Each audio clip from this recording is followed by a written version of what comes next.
Terus ketika ngajar beliau enak, ujiannya juga tidak terlalu berat. Berat. Ujian yang paling berat minhaj.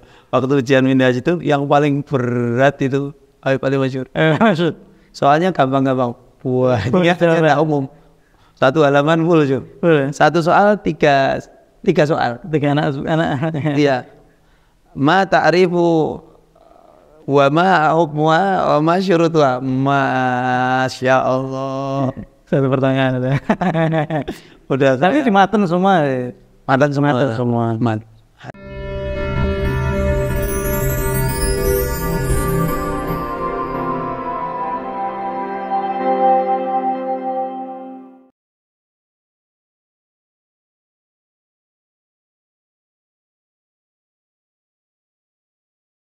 Terus setelah Al-Quran pulang gitu ya. Pulang. Kemudian yang paling berkesan, yang ketika anak tanya antum langsung inget berkesan sama Habib Umar apa? Nah, antum baru mau ngomong aja yang di otak anda udah ada.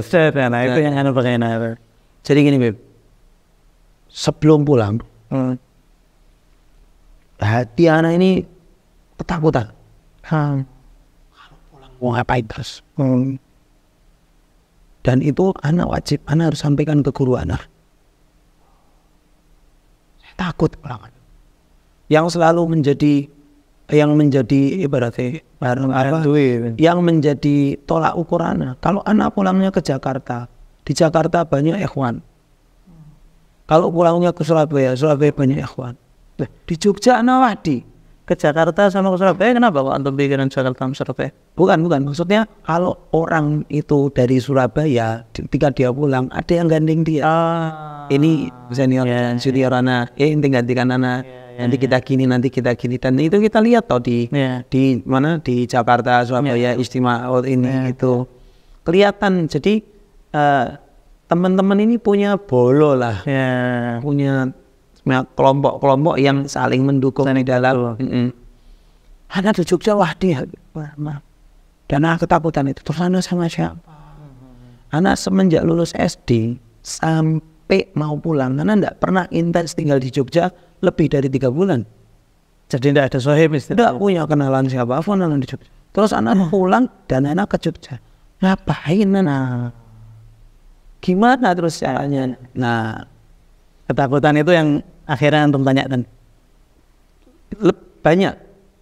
Ada 7 kalau tidak 8 poinnya. Iya, antum tulis. Habib. Salah satunya nama anak. Habib Ismi Sayyidi. Terus Sayyidi. Nah. Nih, kalau ada orang bilang Habib Umar tidak wali, bahlul dia. Umar wali. Kan Umar aja jadi. Siapa nama yang disukai wanita? Dan anak punya nama yang tidak pernah anak ungkap, namanya Tolha. Yang disenangi itu nama yang ngasih Walidi. Cuma anak selalu khawatir kalau itu nama ada, tidak ada orang manggil anak Saidi. Terus nama Saidi dari mana? Saidi mana-mana. Namanya Tolha Saidi. Tolha Saidi. Terus? Cuman pernah di pondok sebelum anak ke Solo, itu anak di pondok. Dan itu trauma besar, Namanya siapa? Saidi. Apa? Kami harus manggil kamu dengan nama Saidi. Ada nama lain enggak? Polos gitu orang. Tolha Saidi. Diumumkan sak pondok sama ustadznya itu. Sama kiai. Semuanya yang di sini enggak ada yang boleh manggil dia dengan Saidi. Semuanya manggilnya Tolha. Sampai itu gitu Pak. Dan dari situ yang bilang, hati Tolha ini nama yang harus disembunyikan. Kalau tahu nama yang biasa saya dengar dari kecil tidak akan dipanggil sama orang. Kenapa tujuannya dia mungkin itu? Ya dia tidak mau anak dipanggil Saidi. Saidi maksudnya Tuan Saidi kan. Akhirnya Umar, siapa nama yang disukai sama Walidi? Walidi panggilannya Saidi. Terus Walidi panggilannya Saidi. Muhammad Sayyidi.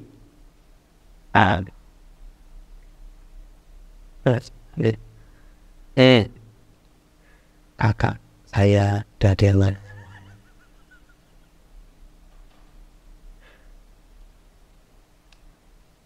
Toha Sayyidi. Ganti lagi ini ya. Muhammad Anda yang kedua tuh Ahmad Sayyidi. Ahmad Sayyidi. Ahmad Sayyidi. Ahmad Sayyidi. Yang nomor 2 adalah Ahmad Khalid. Namanya dia Ahmad, bukan Ahmad Sayyidi. Toha Sayyidi. Bis Muhammad Ahmad Toha Sayyidi. Yang namanya Muhammad Toha. Ki Akbar ini Muhammad Toha Habibie. Ya sabar Habib Sayyidi. Ya sabar Habib Umar ya. Masya Allah. Anak kalau punya murid tak gitu, nanti keluar. Nendang mengurus.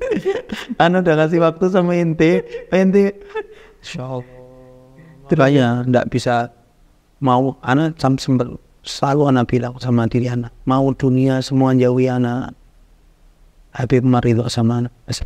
Allah sahabat. Kalau misalkan semua dunia suka sama anak, cuma Habib Umar ridho sama anak, nggak ada pilihan itu. Selatan.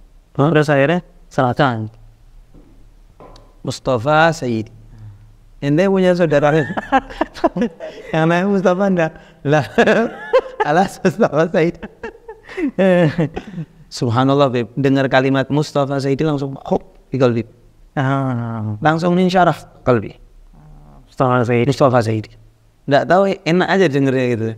Mustafa Sayyidi. Nah, ini satu di antara pertanyaan itu. Pertanyaan yang paling yang tidak bisa anda lupakan dan luar biasa itu. Subhanallah. Zahullah khair ya Mas Hanin. Habib, saya dari satu daerah namanya Jogja. Jogja tidak ada heritage daripada dari Mustafa. Lalu saya takut kalau pulang terus saya harus gimana memulainya, terus harus gimana dakwahnya. Saya takut ini. Saya takut mau pulang. Saya memang harus pulang, itu saya takut. Kalimat sakti yang anak rasakan dari sekarang. Saya mau bilang, saya haulak. Apa? Saya haulak ahlal khair la takhaf. Apa deh? Saya akan mengelilingimu. Saya akan mengelilingimu. Di sekelilingmu akan selalu ada orang-orang baik. Kamu jangan takut. Dan itu mata, telinga, mulut, tangan dari juga jadi saksi. Selalu ada aja orang-orang yang bantuin. Kenal, tidak kenal, akrab, pertama kali ketemu atau udah sering ketemu. Mereka orang-orang yang baik. Orang yang tidak ada tendensi apapun kecuali mau menilai dampingi anak, membantu anak.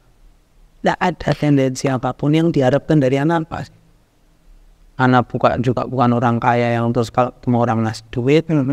Anak juga bukan orang yang ilmunya tinggi-tinggi terus setiap dia punya pertanyaan anak bisa jawab.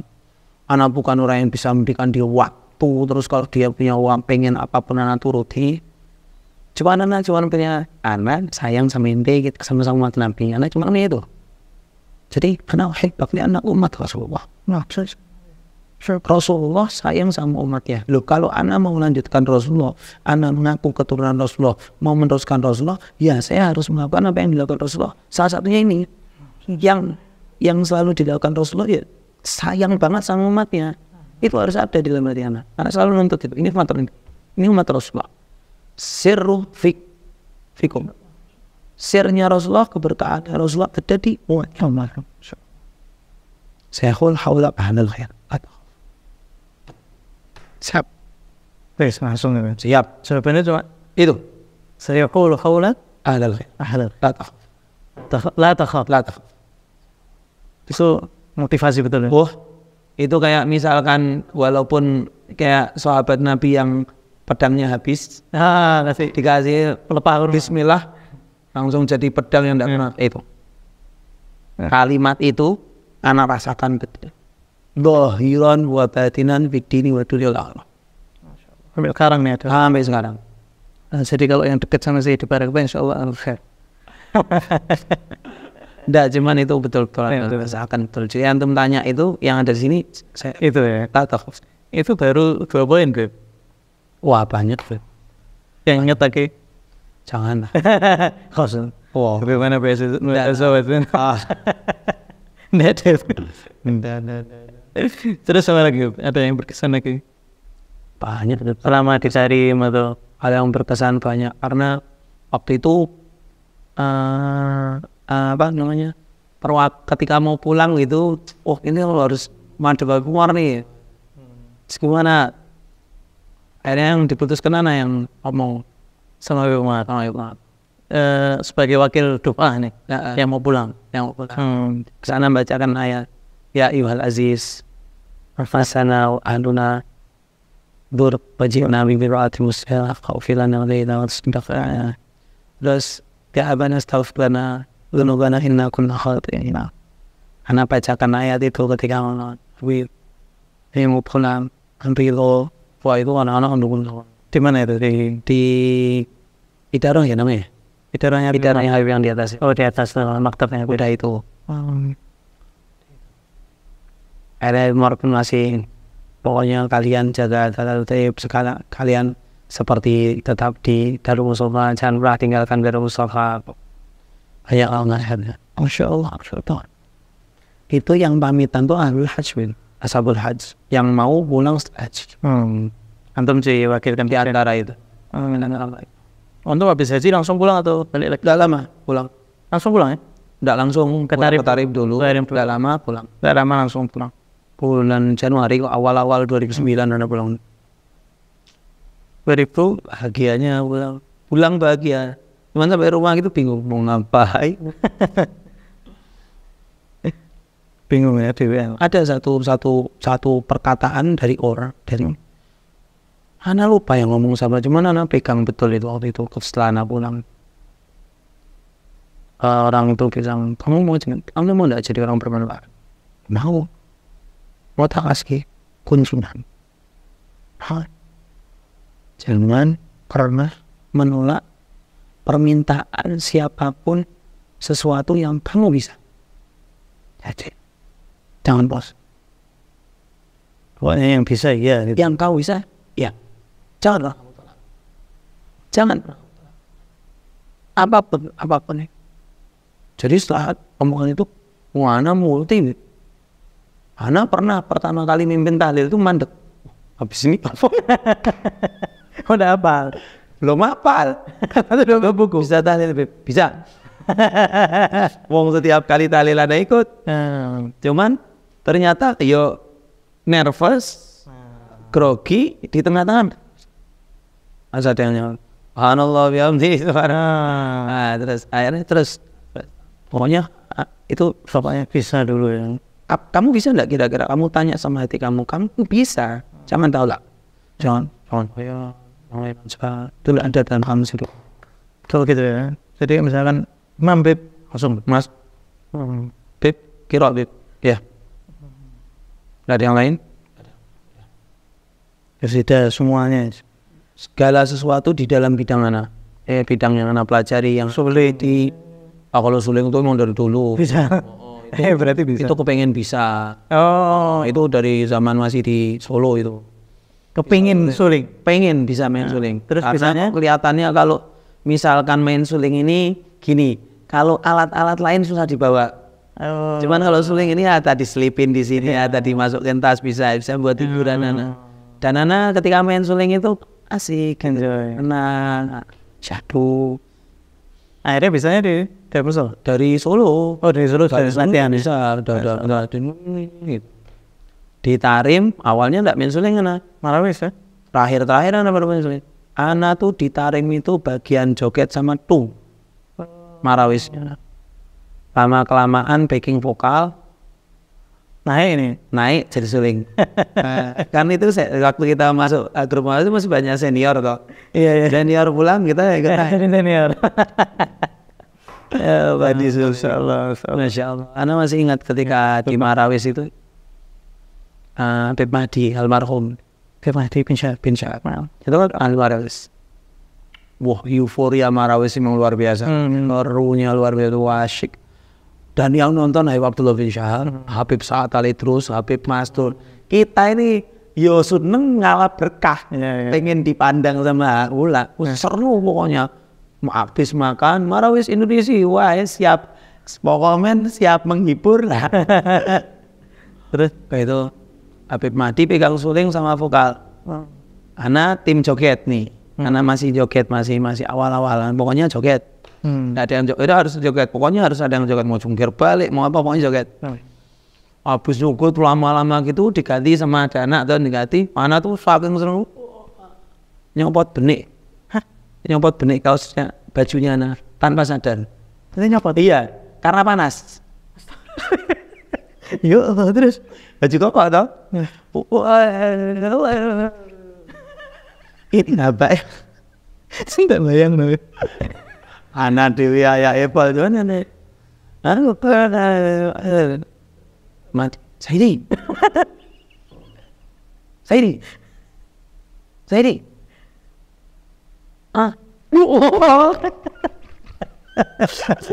Anak tak tahu itu apa ya, banyak lihat anak copotan apa benik udah dicopot 3 tahu. Saking asyik buka gitu ndak.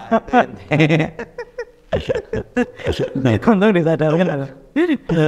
Itu saking serunya, saking semangatnya, kepanasan, bingung kita nyopot benik juga. Allah.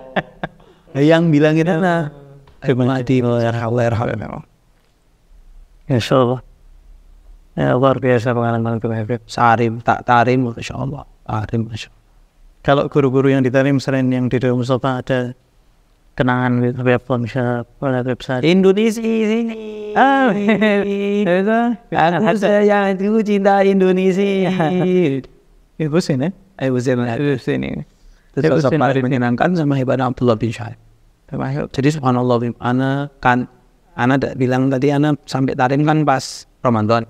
Wat nih. Oh, wat. Kalau selama Ramadan wat. Awal jumpa Abdullah bin Syahab, Ana seperti dinotis sama Habib. Dinotis. Ana tahu betul Habib Abdullah melihat Ana, megang tangan Ana, smaklin. Dan di situ Ana merasa, Ana ini berharga di hati beliau ini berarti. Di situ Ana merasa ya, bahwa itu perasaan Ana salah atau tidak, cuman Ana akhirnya jadi kayak kelet sama Habib Abdullah. Ana jadi kayak kelet. Orang yang hati Ana paling Ana ta'aluk, masyayikh luar dari Mustafa Abdullah bin Syahab. Itu awal liqa berarti. Awal liqa. Langsung gitu ya. Awal liqa. Awal liqa. Anak kayak merasa dinotis dan itu betul. Masya Allah. Tidak Ana pamit mau pulang. Nah, saya pamit atau ya kok dari mana saja. Kita pengen istri yang ini gini. Padahal semua yang diomongkan Habib Abdullah dari hari mana? Oh ya, ngasih Habib Abdullah ngasih tau? Salah satunya Jamilah. Oh ya. Apa ya kok terus tak kena dan out on that slot. Kan? Itu sampai kita pulang masih anak dikasih imamah, potongan imamah. Diklihat nurun. What about you? I'll take. Ambil ke tempat imam beliau, potongin. Oh, dipotongin, Masya Allah. Lak.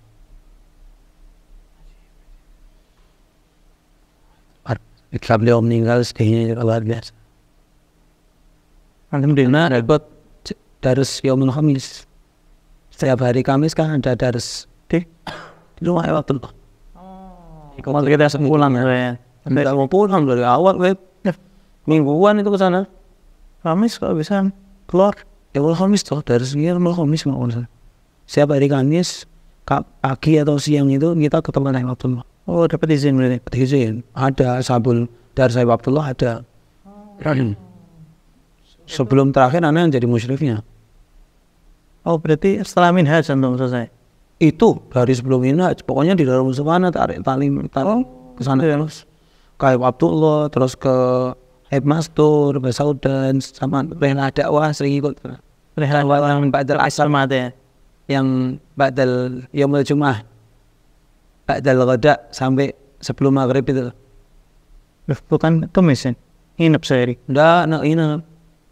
Udah nginep. Jadi kita orang naik pickup gitu, diturunin di masjid-masjid, habis sholat asar ceramah, terus nanti dijemput pulang sampai maghrib.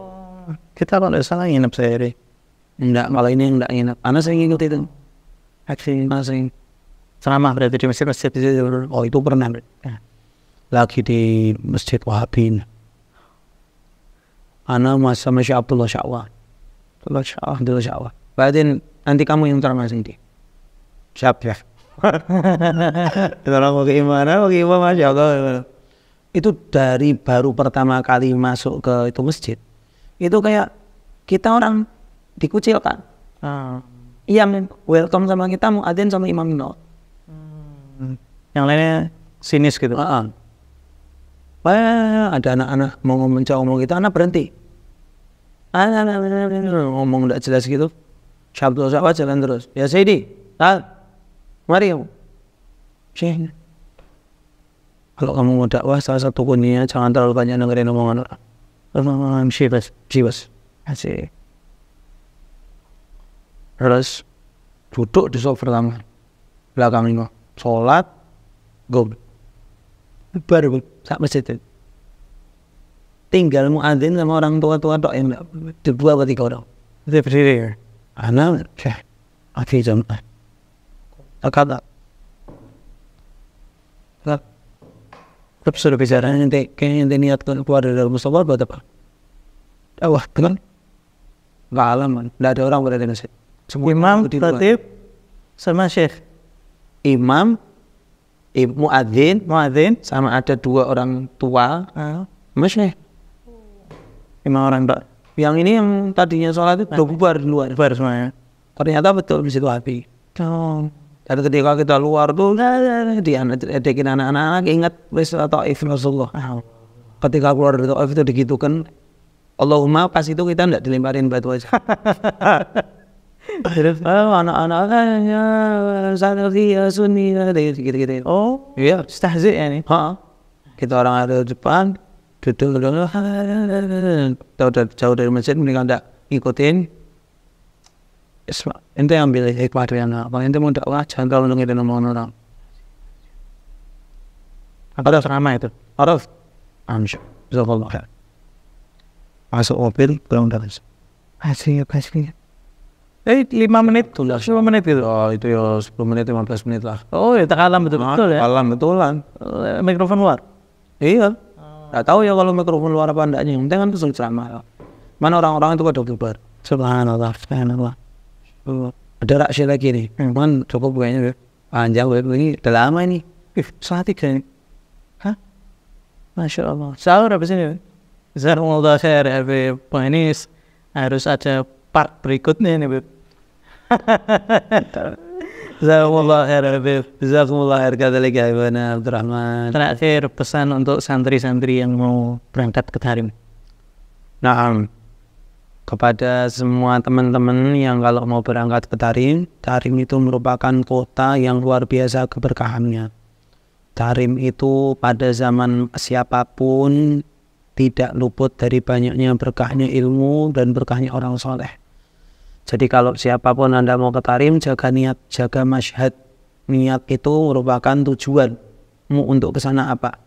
Jangan sampai ketika di Indonesia tujuanmu belajar sampai sana berubah. Pertahankan tujuanmu dari awal. Yang nomor 2 masyhad. Kembangkan wawasan hatimu dan fikirmu tentang Tarim. Jangan pernah remehkan kota Tarim. Karena di kota Tarim ini kota yang penuh dengan para alim ulama, kota yang penuh dengan para aulia. Baik yang masih hidup ataupun yang sudah meninggal. Masya Allah. Di sana banyak sekali masjid-masjid yang dibangun oleh wali-walinya Allah Subhanahu wa taala yang dari dibangun sampai sekarang tidak berubah. Masya Allah. Dari dibangun sampai sekarang tidak berubah. Banyak. Insya Allah. Kita harus kalau dibuat apa? Dibuat perbandingan, kita tahu namanya ziarah Wali Songo di Indonesia. Bayangkan itu orang Indonesia menuju ke ziarah satu wali ke wali berikutnya, jarak yang panjang, jarak yang melelahkan. Bayangkan kalau di Tarim itu wali-wali itu ada di satu tempat namanya pemakaman Zambal. Kayak apa itu? Keistimewaan Kota Tarim. Belum lagi di Tarim ini bukan hanya sekedar kota ilmu, cuman di pasarnya saja orang jaga toko sambil baca tasbih, sambil baca sholawat. Yang kalau misalkan azan langsung tutup sholat jamaah, ba'dal maghrib sampai isya ndak buka toko, ikut dengerin pengajian daras di Ribat atau di Masjid Syami. Bayangkan kalau misalkan keadaan seperti itu bukan cuma sehari dua hari, seumur hidup orang seperti itu. Jadi apa itu orang-orang ini? Pasti tertolong orang-orang yang dimulia di sisi Allah. Makanya pasarnya Tarim aja tidak luput dari banyaknya wali. Makbul full, sangat masuk akal dan masuk logika. Adzan langsung sholat. Terus kalau badal maghrib isya diribat dengerin pengajian. Tidak jadi wali gimana itu orang-orang. Dari ilmunya Masya Allah ya. Masya Allah, keilmuan Tarim luar biasa. Alhamdulillah, mudah-mudahan siapapun yang mau berangkat ke Tarim mendapatkan keberkahan Kota Tarim, dan keberkahan ilmu, keberkahan ibadah, kesolehan para ulama-ulama. Alhamdulillah, jazakumullah khair Habib Sayyidi Barakbah dengan nasihatnya, pesan, kesannya luar biasa. Beliau malam-malam menyempatkan untuk syuting di sini. Semoga capeknya beliau mendapatkan berkah daripada Allah Subhanahu wa taala, dipanjangkan umur beliau dan kita juga mendapatkan keberkahan. Dan semoga Allah Subhanahu wa taala menjadikan majelis ini terus berlangsung insyaallah. Semoga datang lagi para tamu kita, para habaib kita, dan malam ini di 2:30 kita tutup acara Ashab Tarim dengan ucapan alhamdulillah atau bacaan kafaratul majlis. Subhanakallahumma wa bihamdika asyhadu an la ilaha illa anta astaghfiruka wa atubu ilaik. Shallallahu alaihi wasallam. Muhammadin nabiyyin wa sallam. Alhamdulillahirabbil alamin.